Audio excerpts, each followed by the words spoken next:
Merhaba, merhaba. Sevgili arkadaşlar, bugün 1 Eylül 2024. Bundan yaklaşık tam 5 yıl önce 1 Eylül 2019'da Demokrasi Zamanı Partisi'nin kongresini yine Çankaya, Kızılay'da yapmıştık. Arada 5 yıl geçti. Tekrar bu heyecanı bugün burada yaşattık. Bu zorlu süreçte yanımızda olan tüm emektar zazalara, Avrupa'dan tut, ülkemizdeki tüm eski emektarlara, yeni emektarlara ve bundan sonraki emektarlara şunu söyleyebilirim.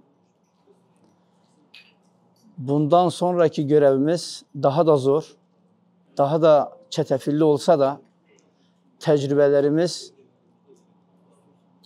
stratejimiz ve geleceğimiz daha önemli olduğu için asayiş ber kemaldir diyorlar ya.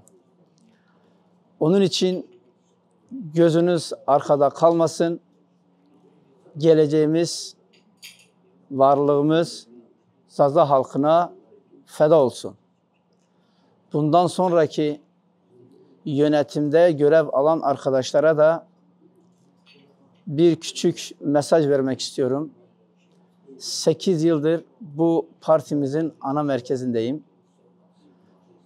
Bize bu günleri tattıran emektarlara da, bundan sonraki emektarlara da sonsuz saygılar, sevgiler.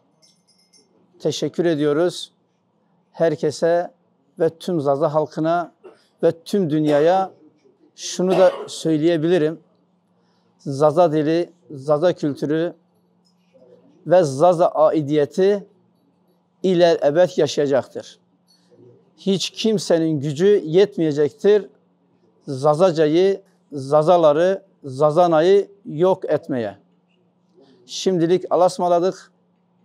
Hakkınızı helal edin.